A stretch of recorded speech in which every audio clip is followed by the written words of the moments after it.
సంఖ్యాకాండము 24 అధ్యాయము. ఇశ్రాయేలీయులను దీవించుట యెహోవా దృష్టికి మంచిదని బిలాము తెలిసి కొనినప్పుడు అతడు మునుపటి వలె శకునములను చూచుటకు వెళ్ళక అరణ్యము వైపు తన ముఖమును త్రిప్పుకొనెను. బిలాము కన్నులెత్తి ఇశ్రాయేలీయులు తమ తమ గోత్రముల చొప్పున దిగియుండుట చూచినప్పుడు దేవుని ఆత్మ అతని మీదికి వచ్చెను. గనుక అతడు ఉపమాన రీతిగా ఇట్లనెను: బెయోరు కుమారుడైన బిలాముకు వచ్చిన దేవోక్తి, కన్నులు తెరచిన వానికి వచ్చిన దేవోక్తి, దేవవాక్కులను వినిన వాని వార్త. అతడు పరవశుడై కన్నులు తెరిచిన వాడై సర్వశక్తుని దర్శనము పొందెను. యాకోబు మీ గుడారములు, ఇశ్రాయేలు మీ నివాస స్థలములు ఎంతో రమ్యమైనవి.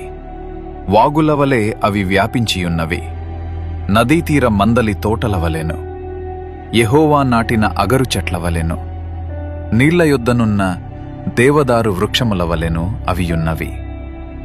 నీళ్లు అతని బొక్కెనల నుండి కారును, అతని సంతతి బహుజలముల యొద్ద నివసించును. అతని రాజు అగగు కంటే గొప్పవాడగును, అతని రాజ్యము అధికమైనదగును. దేవుడు ఐగుప్తులో నుండి అతని రప్పించెను, గురుపోతు వేగము వంటి వేగము అతనికి కలదు. అతడు తన శత్రువులైన జనులను భక్షించును, వారి ఎముకలను విరుచును, తన బాణములతో వారిని గుచ్చును. సింహము వలెను, ఆడు సింహము వలెను. అతడు కృంగి పండుకొనెను. అతనిని లేపువాడెవడు? నిన్ను దీవించువాడు దీవింపబడును, నిన్ను శపించువాడు శపింపబడును. అప్పుడు బాలాకు కోపము బిలాము మీద మండెను గనుక అతడు తన చేతులు చరుచుకొని బిలాముతో, నా శత్రువులను శపించుటకు నిన్ను పిలిపించితిని కాని నీవు ఈ ముమ్మారు వారిని పూర్తిగా దీవించితివి. కాబట్టి నీవు ఇప్పుడు నీచోటికి వేగముగా వెళ్ళుము. నేను నిన్ను మిక్కిలి గణపరచెదనని చెప్పితిని గాని యెహోవా నీవు ఘనత పొందకుండా ఆటంకపరచెను అనెను. అందుకు బిలాము బాలాకుతో, బాలాకు తన ఇంటెడు వెండి బంగారములను నాకిచ్చినను, నా ఇష్టము చొప్పున మేలైనను కీడైనను చేయుటకు యెహోవా సెలవిచ్చిన మాటను మీరలేను. యెహోవా ఏమి సెలవిచ్చునో అదే పలికెదనని నీవు నా యొద్దకు పంపిన నీ దూతలతో నేను చెప్పలేదా? చిత్తగించుము, నేను నా జనుల యొద్దకు వెళ్ళుచున్నాను. అయితే కడపటి దినములలో ఈ జనులు నీ జనులకేమి చేయుదురో అది నీకు విశదపరచెదను, రమ్ము